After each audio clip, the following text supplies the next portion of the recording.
Okay, everyone, tonight we continue to get more perspectives on the Supreme Court's verdict granting financial autonomy to local governments. Chairman of the Nigeria Governors Forum, Governor Abdurrahman Abdulrazak, said the Supreme Court verdict on local government financial autonomy relieves the burden on governors.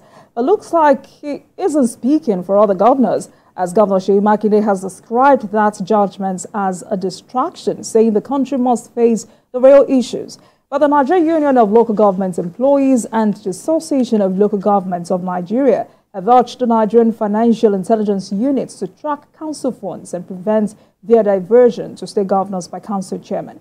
Tonight, let's get more perspectives on this landmark judgment, as the Supreme Court judgment has now raised some important questions. Joining me from Abuja studio is Dr. Jacob Pele, policy development and advocacy expert. Good evening to you, Dr. Pele. Thank you so much for joining us this evening. Thank you. Thank you for having me, beautiful Jumoke. All right, sir. So, there are those who are very happy with these verdicts, and I think they are in the majority, and there are those who are in between, who are saying, this is government taking powers from the states. There are also those who are neither for nor against, swinging both ways. Where do you stand? I think that judgment began the new era of good governance and rural development.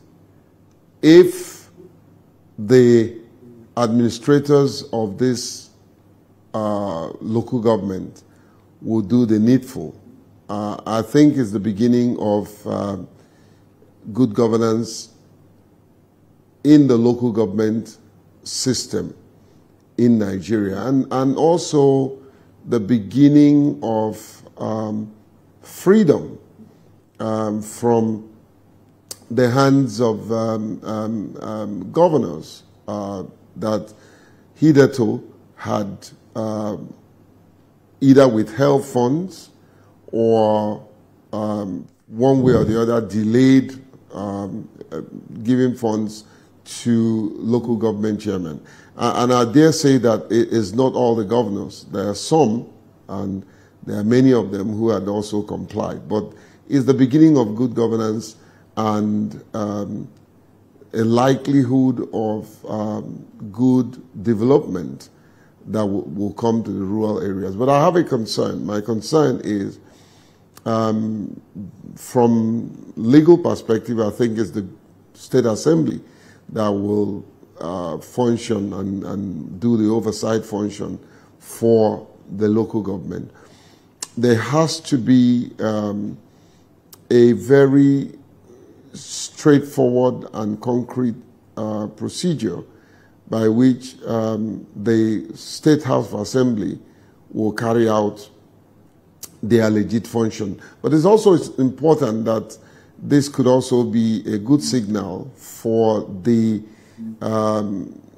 legislative system of the local government to be activated effectively.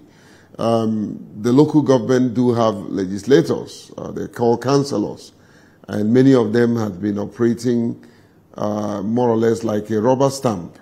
I think this is also a time for them to be properly educated of their roles and responsibility, and for the chairman to focus on good governance within the local government system. It's a good development for democracy in Nigeria. I'm very passionate about the local government system. I just came back from Delta. So, Dr. Pele, if you look at the kinds of the feedback this verdict has generated, Governor Seyi Makinde has said this is a distraction, and he has asked us to focus on productivity and address hunger and national growth rather than local government autonomy.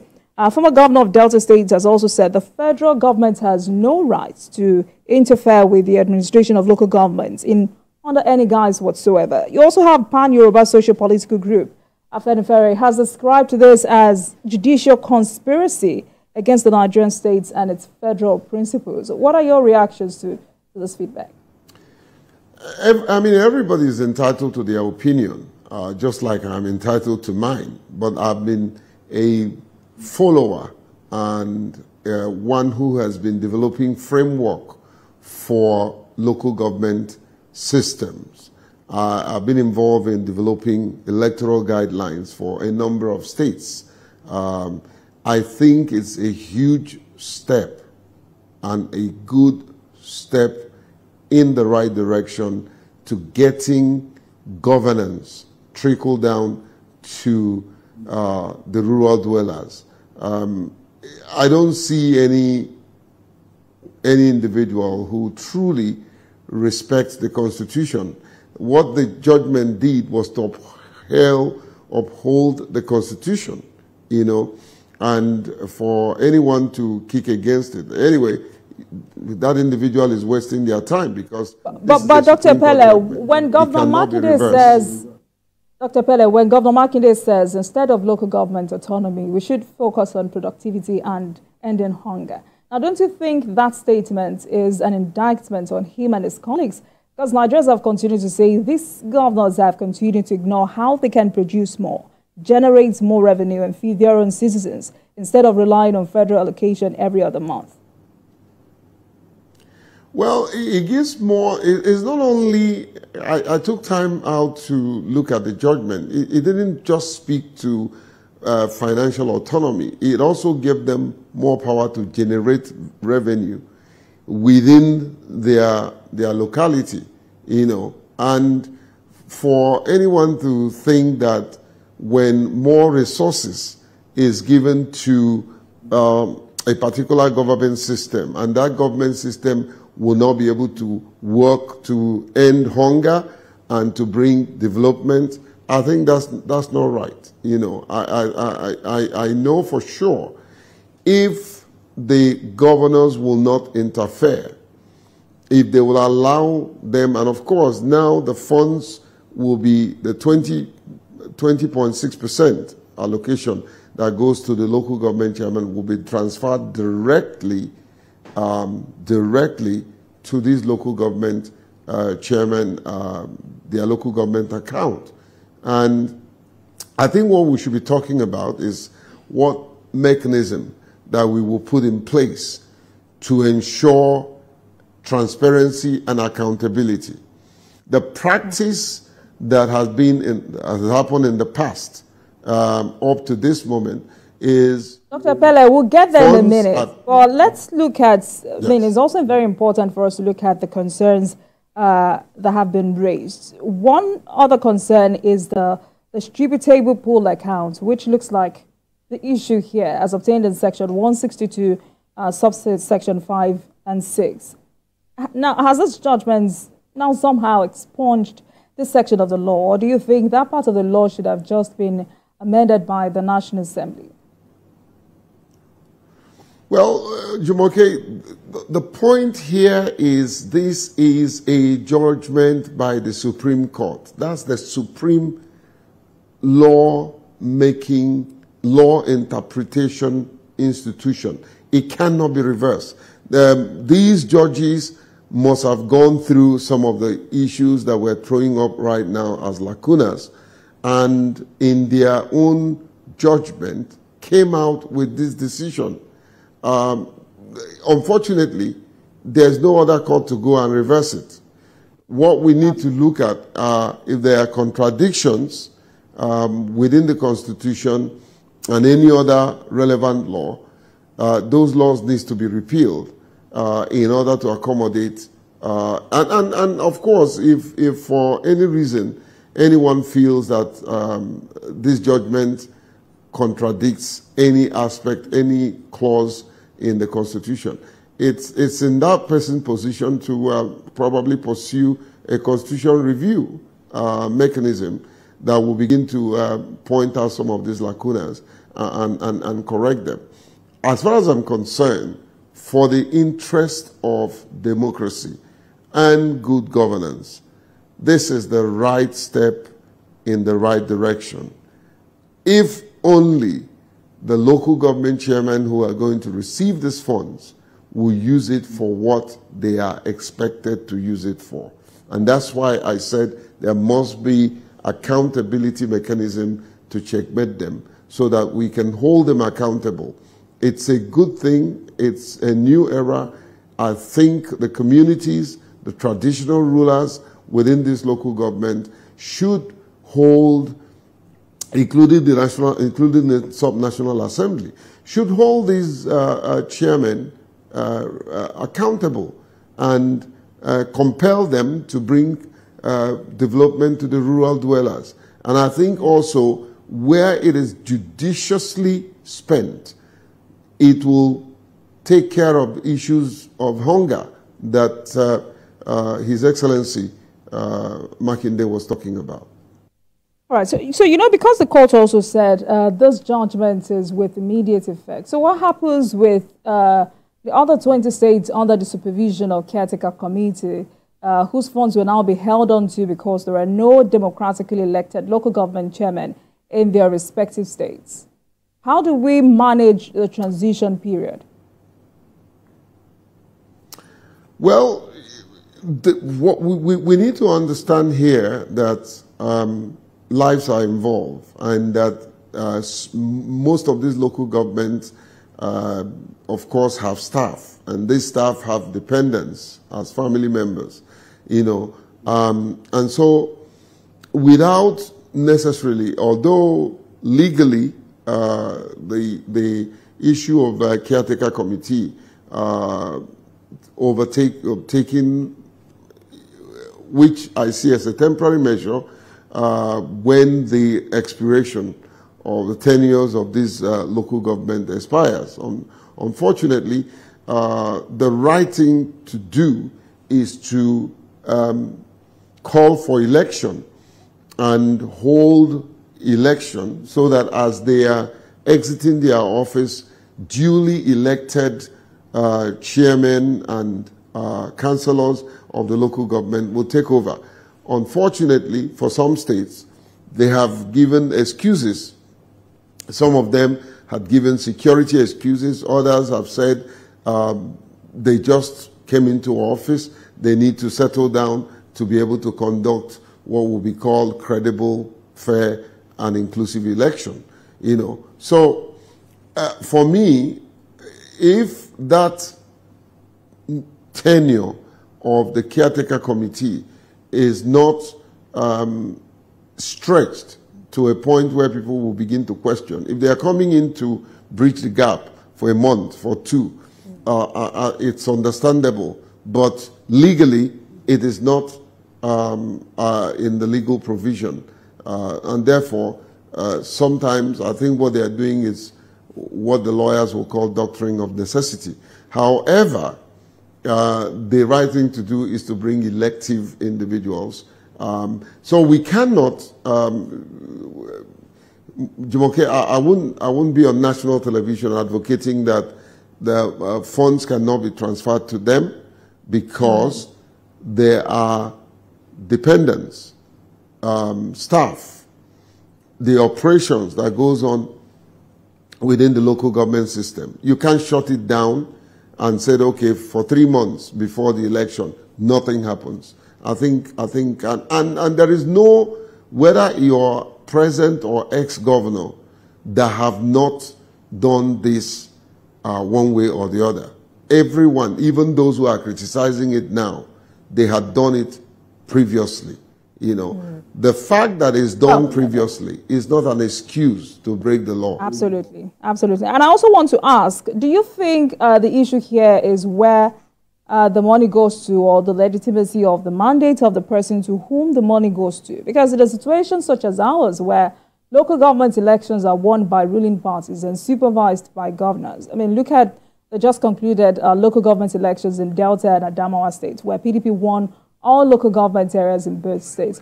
Would any local government chairman really have the effrontery to deprive his governor of stipulated amount of money from this allocation? But I'd like you to answer that question when we come back from this break, Dr. Pele. Please stay with us, everyone. We'll be right back. Everyone, thank you so much for staying with us. Tonight, we're discussing local government autonomy, the concerns and the realities as this verdict takes effect immediately. And I've been speaking with Dr. J. Pele, policy development and advocacy experts. Dr. Pele, thank you very much for staying with us. So before we went on that break, I wanted to have your perspective on whether or not the issue here is where the money goes to, or the legitimacy of the mandate of the person to whom the money goes to. Because in a situation such as ours in this country, local government elections are won by the ruling parties and supervised by governors. And I made reference to the just concluded local government elections in Delta and Adamawa State, where PDP won all local government areas in both states. Would any local government chairman really have the nerve, the effrontery to deprive his governor of this allocation? I equally have that concern. And the concern is whether the governor, obviously who swore in the local government chairman, or in most cases had used the power of incumbency to ensure that they are elected one way or the other. Whether he would have an overarching influence on them. I once described a scenario where the local government chairman, the money is sent to the local government chairman, and he goes to the governor and said, "Oh, well, I just received 1 billion. What do you want me to do with it?" You know. So that's where Nigerian factor comes in. But let me address a fundamental issue that you raised, Jumoke, and that is the issue of if, for instance, in the case of Delta, because the governor is of PDP, and the PDP will clear the polls. And of course, Adamawa, these are two PDP states. It's also on record that there were also places where you have either APC or other political parties that is in charge, you know, where the governor is of that political party. They also sweep. So, Dr. Pele, the question is not. It's a fundamental issue. Dr. Pele, the question is not really about political parties. It can be APC, it can be PDP, it can be LP, it can be NNPP. Yeah. The question is, why must it be that way? Because at the moment, Association of Local Government Employees, ALGON, is saying State Independent Electoral Commission should be scrapped and elections should be conducted by INEC. Well, Jumoke, listen, I've worked with INEC. I have been part of, when I say I've worked with, I don't work for INEC. I worked with INEC. We support inclusive electoral process within INEC system. INEC is they're saddled with too many issues. Asking INEC to conduct local government elections is not an issue that advocates like us or whether an association will call it doesn't work that way. First and foremost, there has to be a law that mandates INEC to conduct local government election. I don't think there's such laws. Secondly, INEC has a lot of work that they are overburdened. And putting that pressure, adding that as an additional pressure to them will break the institution, you know. So unless we unbundle INEC, take some of the responsibilities of them and leave them as an institution saddled with the responsibility of conducting elections across board, then you have to take off some of the issues that they have to deal with, you know, and sometimes defending themselves in electoral offenses and all that, prosecuting, you know. If you take that responsibility off them and some of the things that they have to deal with, if you take that off them, then we can saddle them with conducting local government election. But there has to be a law that gives impetus to that advocacy. You know. All right. So if SEC is to stay, Dr. Pele, if SEC is to stay, what kind of transparent system, or what kind of system should we be looking at? And we must also take into cognizance what's happening in Osun State at the moment. IPAC is pulling out of the forthcoming LG election. NNPP has also pulled out because a former assembly member of a political party is now the chairman of OCEC. Well, this kind of practice, Jumoke, also happened at the national level, but that's not where we're going. However, I think there's a need to, I was with, in Delta State, I was with 20 out of the 36 SEC chairmen. And we had lunch, and I'm a proponent of local government electoral system reforms. There has to be, just like we're advocating for a reform at the national level, the national electoral system, we need to also take into consideration and into cognizance the need to also reform the local government election. I can tell you for free that many problems that we are having in the democratic process at the national is as a result of what we have not fixed at the subnational. If we get it right at the local government level, we will get it right at the national level. So there has to be, there's a need to embark on local government electoral reforms. I'm in conversation with the chairman, the FOSICOM, and all that. We want to see how we can have one electoral guideline that is national, and then encourage the states to domesticate that national electoral guideline, so that we don't have this kind of issues. Well, in every electoral system, there are issues. And I think Governor Adeleke, my good friend, should sit down with IPAC. Everything is about negotiation. If there are issues that needs to be resolved before their election, those issues can be resolved. I think I would, if I'm in his shoes, be willing to sit down and have a discussion with IPAC. It's not to his credit that the whole body of political parties will pull out of his local government election. And I know that Governor Adeleke, my good friend, is very proactive, very proactive. He should be able to sit down with IPAC and just negotiate what the problems are and solve it so that he will have free, credible, and inclusive elections. All right, but despite this verdict, how can both tiers of government continue to improve on that synergy for the growth of the states? Because, at the moment, the federal government receives 52.68%, states receive 26.7%, LGs receive 20.60% of the country's monthly revenue allocated by the Revenue Mobilization Allocation and Fiscal Commission.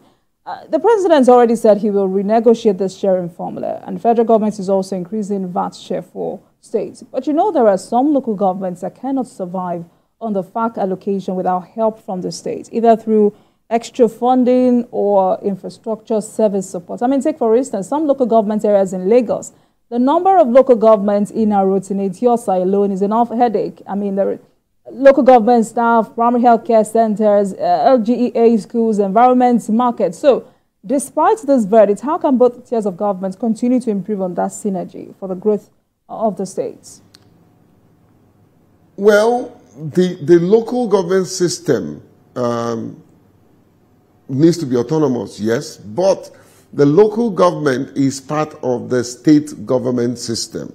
And when there's a shortfall within the local government revenue, the state can come to their aid. I know I was with the secretary to the government of Delta State, and he did inform me, which I believe to be true, that the state had always been augmenting. They've been adding to the revenues of local government. And that's what a responsible state should do. That's what a responsible governor should do. And I know that there are many of them who are doing that you know. And so if there's a shortfall, like you mentioned, Lagos state government, you know, if there's a shortfall, the government of the state government should come to their aid and help them. As long as there is accountability. In my office, I run an organization. When a staff, I just came back with a team from Delta. When a staff is traveling, he's given funds, he's expected to retire that fund, including myself. The internal auditor in my organization would ensure that everybody retires that money. I think where there is accountability, resources are used judiciously. I think we need to measure on accountability, because sometimes people ask for resources that they don't need because they have ulterior motive.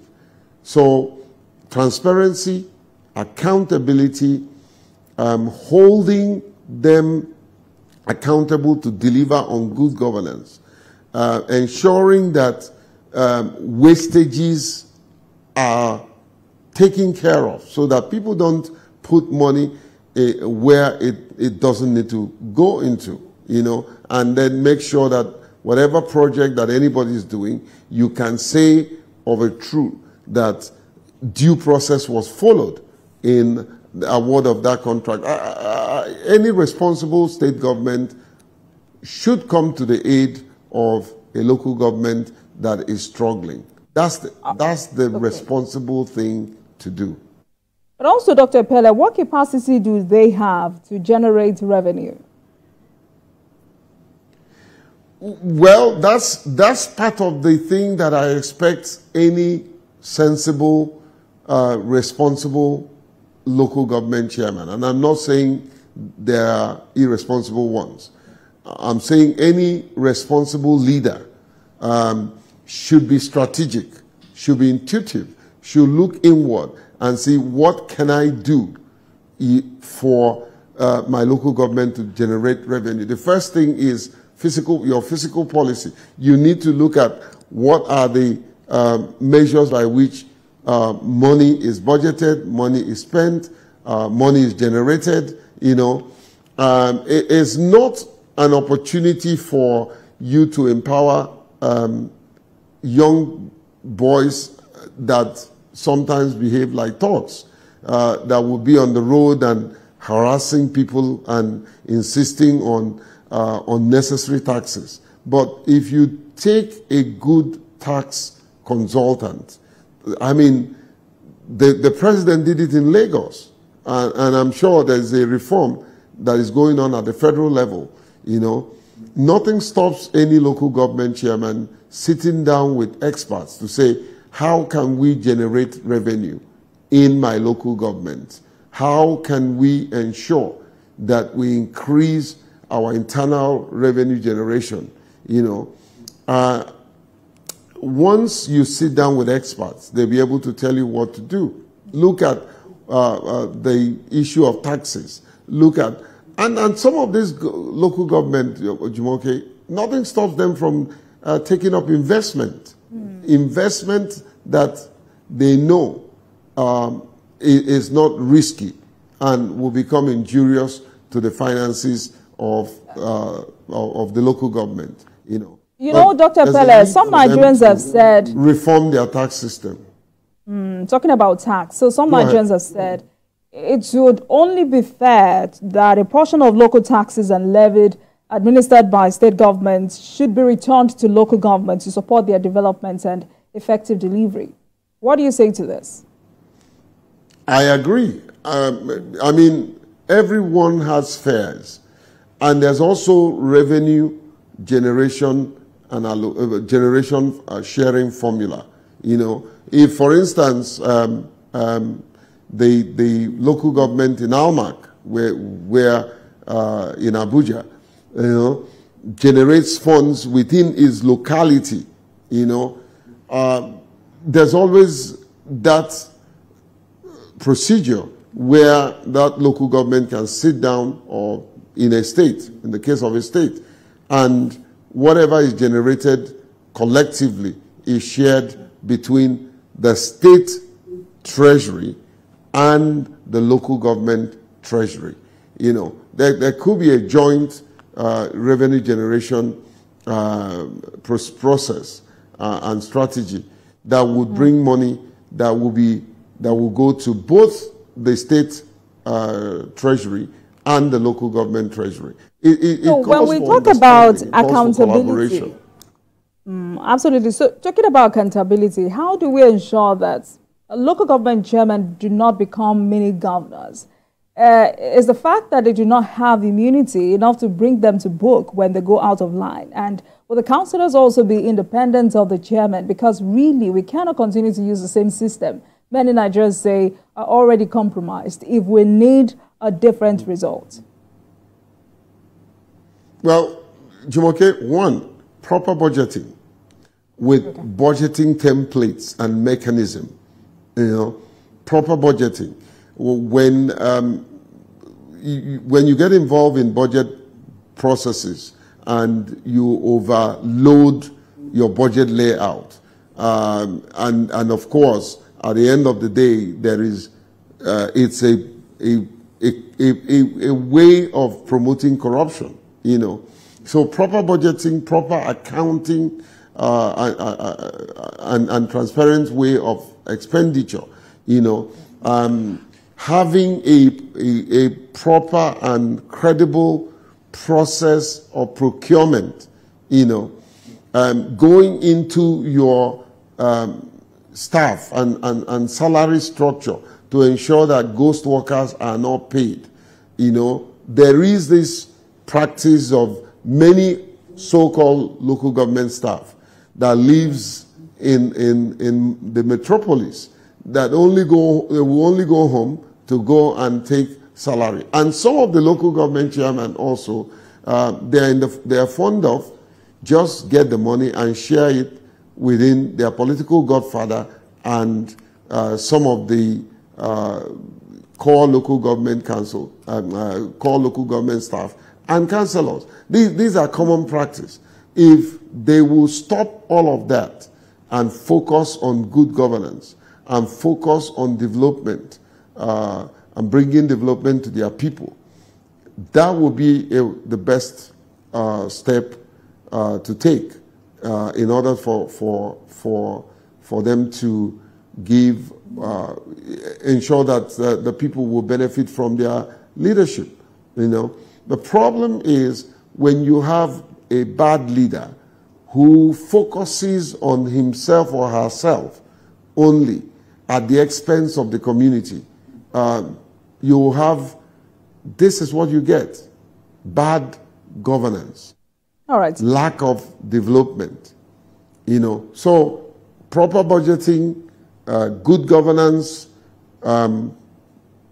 good system of accountability, proper procurement procedure would always ensure that funds are not wasted and the people will benefit from good governance and development.